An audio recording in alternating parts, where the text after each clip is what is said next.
Dumelang Sanbonani, South Africa. Welcome to Expressions. This is definitely the place for you to air your views. I'm your host, Jacqueline Mapala.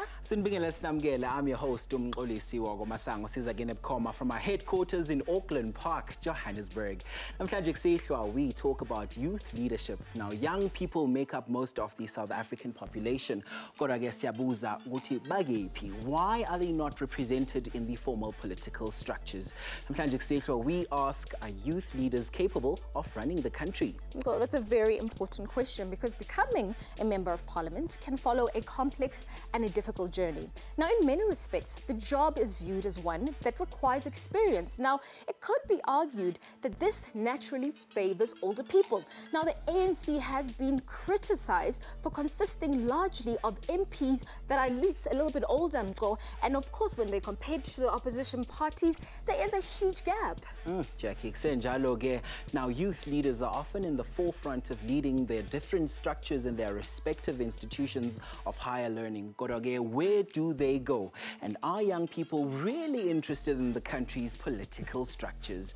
Now, see, Expressions, we took to the streets just to find out what young people have to say about this. Take a look. I feel like, okay, South Africa is like an economically driven country, and we're run by businessmen and not really politicians. The American government as well, it's run by a businessman, and I find similarities in that because they don't know how to address social issues that are being faced by the youth, like probably housing, education, unemployment. We somehow are still living in the past. And then for now, in the present, I think we hardly know anything about the political field or Wamanje. And I do agree with you, some of us are still fighting battles concerning apartheid. The apartheid thing, I think young people, they only know that part, but we don't really know what happens in the parliament. We're celebrating 25 years of democracy this year, and we're still crying about the pettiest of things, which, I mean, we still have lack of healthcare, we still have lack of schools, we still have, there's a whole lot of things that till today, yes, we're still young in this democratic world, but I feel like a lot could have been achieved within 25 years. That's not been done. So I think it would be better to actually explore the other side of not being democratic. The politics of South Africa were just politics of, this one, politics of numbers. We did not look at, we were not looking at the capability of a person. So I can say that we are now, we are now trying to change that. We are now, trying to instill proper politics in our youth. The youth is really playing a role. Like, I feel like that's the reason why we end up finding ourselves at situations where you find fees must fall, or you find the youth members like the ones that were attacking Nigerians in the West. The youth members are now feeling that violence is the only thing our elders understand, because our elders are not actually listening to the youth. They're doing what they believe is best for the youth, forgetting that when they were youth, generations have long changed. They still want things that they believe is best for youth members. They're irrelevant to youth members. They're not youth members at all. The youth just go with the hype. Sometimes, like, if you hear about something that's radical that's happening, let's just all join in and do it, because the cause is we want change, like free education, or we want better healthcare or whatever, because I feel like that's what we're used to. We're striking or doing some things like that. But yeah, I think the youth needs to be a bit more informed and find better ways to deal with how to handle politics in South Africa. Our youth is capable of doing a lot of amazing things. So if we took control, I know it would be a good thing to do. Because firstly, we have peace. We have no grudges to hold against anyone. Some interesting comments there from young people, clearly feeling that they're confident about their ability to run this country. But to take this discussion further, I'm joined in studio by Mr. Khanya Vilagazi, who is from the Human Science Research Council, and he's a researcher and project manager there. I'm also joined by Mr. Kuto Ramutla, who is a former UJSRC president. Gentlemen, welcome to Expressions. Welcome. Thanks a lot. It's good to have you here, but you guys must have a little bit more woman than that, eh? We're talking about a very important issue. And of course, I never do this by myself. If you're wondering what's happened to my co-host, Mkolisi, he's obviously he's manning our social media corner this evening, bringing some of your insights and perspective on this also important conversation that we're having in studio. I think, Kuzo, maybe let me start with you. I mean, you're a former SRC president. In the heydays, you used to be the Mkebel of that day. I want to find out, I mean, where are you right now? What has happened? Are you involved in politics at that leadership level? Thanks a lot. I am still involved in politics. I'm still an activist. I activate young people, and I'm very involved in the process, yeah. But are you involved at a leadership level? I mean, interesting comments that came across is around the fact that there is a leadership gap, a leadership ambition that is not matched by the current formal structures that we're seeing in our current politics. Do you feel that it reflects some of your sentiments? Yeah, I think that's very true, because we have young people not being represented. Issues of young people have been trying to actually voice out since 1994, and most of the issues, really, they are not being entertained. And as you heard the comments, there's a very huge age gap, yeah. And young people are not really happy about it. And we need to actually, like one student said there, he said that we really need to get together and achieve the role of this generation, actually. Yeah. Kanya, I want to bring you into this conversation. I mean, you've done the groundwork, the research around the sentiments of young people, especially when it comes to participation, being involved. I mean, what is happening on the ground? How are young people feeling around this, like I'm saying, this leadership gap where they feel like they don't have a voice and they're not represented? When you can look at the IEC stats, as for example, in 2016, they released that the voting roll had about 26 million voters, but only about 15 million people voted. They also noted that there's about 6 million of unregistered voters that are between the ages of 18 and 30. This is a big concern, because it says that young people do not see themselves as part and parcel of the system, or the system is not working in tangent to what they want and what they need in their community. And I mean, of course, this is contrary to global and international trends. I mean, there seems to be a little bit more confidence and trust that we're seeing in other countries in terms of, you know, allowing young people to take key leadership positions. I mean, in Rwanda, like we were doing our research, I mean, their cabinet and their parliament is represented by young people. Botswana, they have a cabinet minister that is 31 years old. What's happening in South Africa? Why do we not trust young people to run this country, but most importantly, to champion their own causes? So when you can just look at the representation in Parliament, you see that a lot of our parliamentarians are of elderly age and nearing their retirement.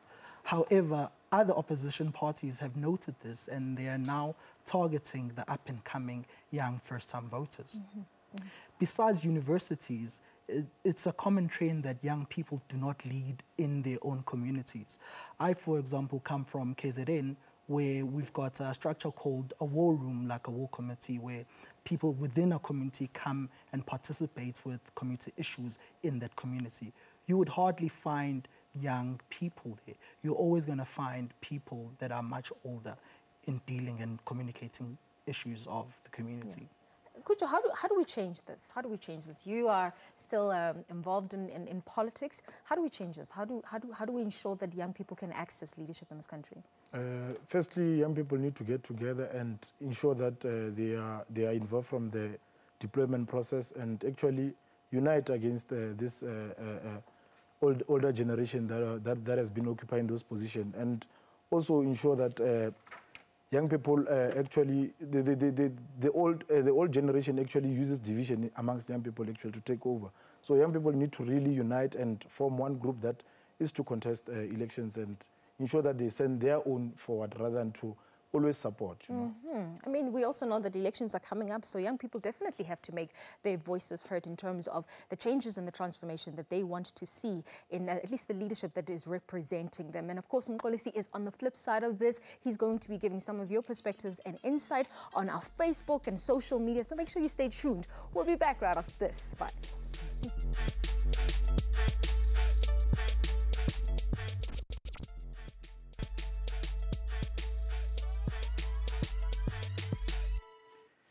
I guess Phinde sinibingelele sinamukele. You're still watching Expressions, your hashtag #1 youth current affairs show. Now, this is one of many installments of programs that we're going to be bringing you as we build up, of course, to the May 8th elections here in South Africa. Njoba sazi ukuthi wena njengomuntu omusha are making some of the big decisions, of course. Namhlanje kusihlwa, we ask, are youth leaders capable of running the country? I'm now joined by Lindo Qulu, who's a student leader from the University of Johannesburg. Lindo, sikubingelele sikwamukela. Thank you, Mfowethu. Thank you very much for joining us on the show. Now, umbuzo mkhulu this evening, we ask if young people are capable of running the country, but at the back of that, there's also another important question we need to ask. Are we ready, njengabantu abasha, to embrace a young leader? Because I saw at some point here on social media, someone said that, you know what, I wouldn't really take kindly to being led by a 30-something-year-old. Are we ready to embrace youth leadership? Well, we are living in a highly cultural society that believes in an older leadership. So that question it's a very relevant question, but we must ask ourselves scientifically, are older people capable of determining the future that they are not going to be part of? You know that we have around more than 30% of young people in population, but in parliament we only have 6% of young people representing. Remember, parliament is a very important institution in the country. It determines law, it determines the future. So you have people who are going to be part of the future, not being part of parliament, mainly because mostly in the ANC, older people believe that because they were in exile, they fought for the country, they have a right to lead. They have a right to determine what must happen in future. They have a right to benefit because the phase that we are in is determined by old people, not as a leadership phase per se, but as a phase of them being part and parcel of eating or of leading or benefiting. So that is one of the problems. But it's also very much important to highlight that given that only 6% of young people are in parliament, you can't therefore expect that parliament would be sympathetic to the issues affecting young people because there are a lot of changes. We have the so-called fourth industrial revolution now. Very few old people in parliament understand it. You find old people who can't even operate their own cell phones. Yeah, which is where the problem lies indeed, Welindo, because this is at a time where we've got our fees must fall. That is still a lingering issue. You know, we've got a high unemployment rate. Don't you agree, Oguti, it's time we have young people solutions which are brought in by young people? But there's a problem here, is that young people are marginalized within the structures. EFF is an example of marginalization of young people within the ANC because they disagree with certain things that the leadership by then felt that they must be kicked out. So all people in the ANC are having a more of an African way of doing things where they don't want to be challenged. But it's also very important to say that I don't believe that young people don't have interest in politics. Young people are highly involved with determining the agenda of the day. As we mentioned, fees must fall, roads must fall. A lot of service delivery protests that are currently happening are led by mostly by young people. Even if you look into statistics in terms of voter registration, around 700,000 people registered. 500,000 of those people who are registered is young people. So more than 80% of people who registered in terms of the upcoming elections are young people. Young people have interest in politics. Young people are engaging, but young people are marginalized. Young people are not included in opportunities. Great point you've made there. And of course, now as a student leader, now we go to you now.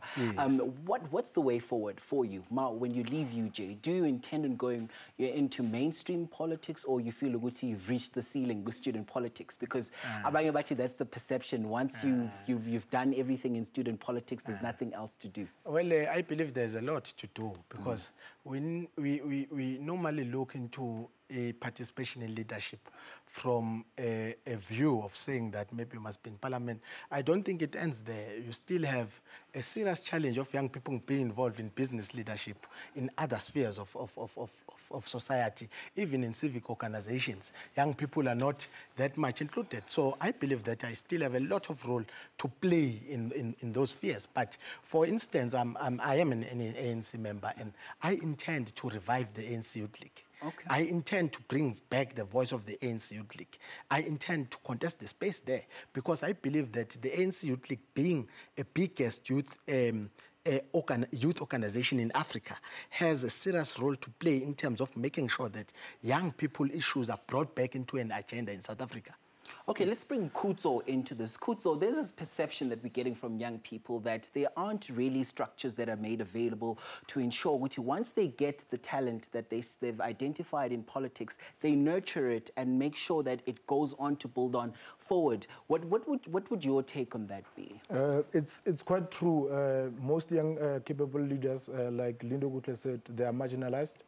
They do not find expression anywhere, and most actually do not feel the role to participate further after their student politics, you know, because in the ANC it's quite difficult for them to enter. It's quite difficult for them to find expression. And looking at issues of technology, we have students, we have technology playing a very huge role in terms of students. But the people who are there, like Lindo Kutle said, they are, most of the things that they get on their phones, they ask their children to help them to actually do them. In the absence of their children, who actually entertains those communications? So we have the old trying to enforce laws onto us that actually do not speak to us. And like Lindo Kutle said, we want to plan our future. We are going to be in the future. They are not going to be there. They need times are changing indeed. And of course, Muntomusha, at the back of that, we need to quickly check up with what you have to say on WhatsApp. Here's your expression for this week. Hi, Expressions. This is Pumima Bena, and I believe that young people can lead in this country. They have the skills. They have what it takes. Thank you. And of course, a quick catch up with your Facebook before we head on to the ad break. Now, Emmanuel says, yes, they have good experience and fresh-minded. They deserve to lead the country's Pello says, not this generation. They're more interested in drugs and alcohol. Can you name one country that is ran by a young leader? And of course, that's all your views on our social media pages. Remember to keep the conversation going on Twitter as well. This all-important conversation continues, Masbuya. Remember to tell a friend that the hottest current affairs show is now on. Back after this.